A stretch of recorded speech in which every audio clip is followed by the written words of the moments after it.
People are the building blocks of a city. They contribute to the economy and growth of a nation. Any developing and developed city has a great influx of migrants. In a way, migrant workers depict the well-rounded and progressive outlook of a city.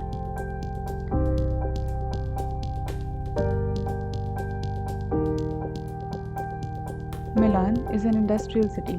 It brings jobs and it welcomes the people who have great desire to work.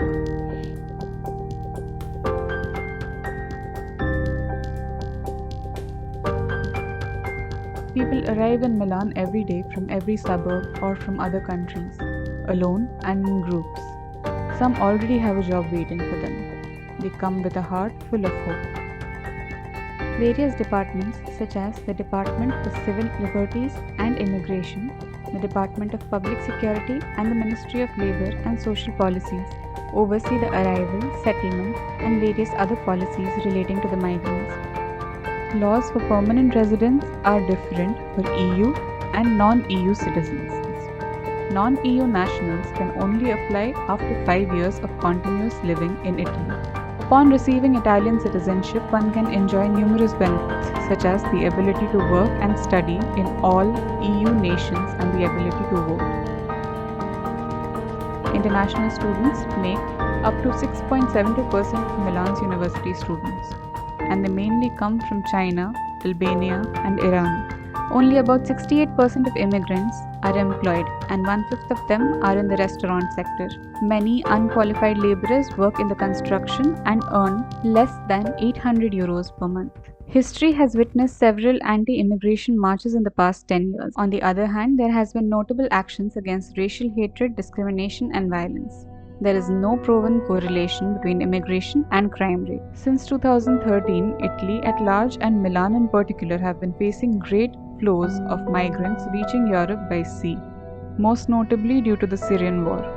The city of Milan signed a protocol with the Italian Ministry of the Interiors for the provision of support to asylum seekers. Egyptian-born Ahmed Zayed started working as an office cleaner when he came to Italy 10 years ago. He put the money he had earned into starting a cleaning business 3 years later, and it's still going today. I was completely new to manual work, and picking up a mop was not a nice feeling. I had to adjust to it because at the time I saw cleaning as a humble job, in the same way many Italians look at it now. Ahmed now employs a full-time staff of 6, including this Italian 50-year-old mother of 2. At my age, I'm lucky to have this job. Now it's so hard to find work because starting in 2010, so many companies began shutting down and still do. Success also brings the fear of failing in itself, but this may be a secret for more success because you always want to do more. You always look for better chances. Ahmed now represents his company in Fontana's association. He says he's proud to give back to the country that gave to him. A general demographic idea of our designated corridor shows fewer people living in urban fringes as compared to within the municipal boundaries of Milan. A glance at the population density informs us that municipal area of Milan is extremely dense. It is closely followed by Sesto San Giovanni, but the numbers fall as the distance from the city center increases.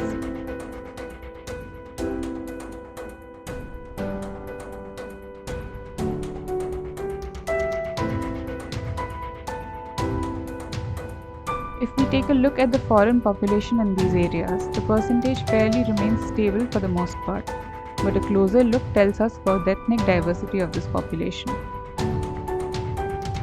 Over the span of past 20 years, the foreign population has mostly increased for all the regions, where Padova, Bergamo, Loreto and Afori seem to be housing the most foreign population.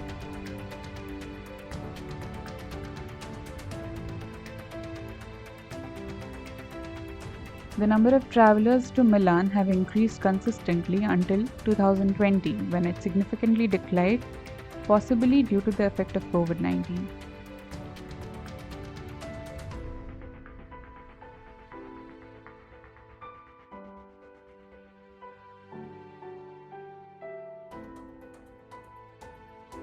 Various administrative, Healthcare, learning, cultural and social service facilities in this area cater to the needs of the immigrant population.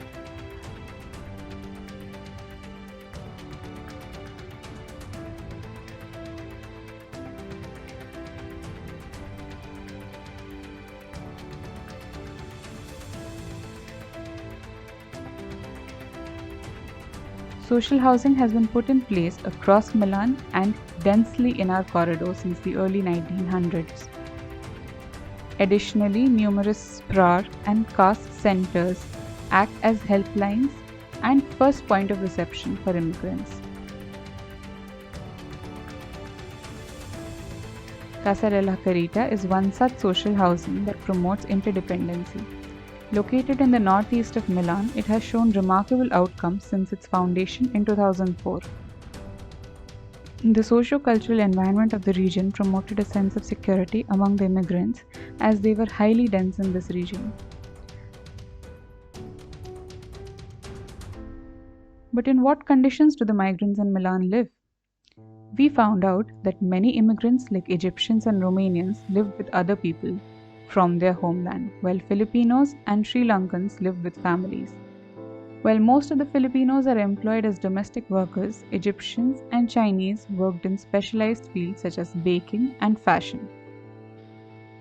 Some managed to blend into sacred Italian institutions, like Paolo Aquino, who came from the Philippines 17 years ago.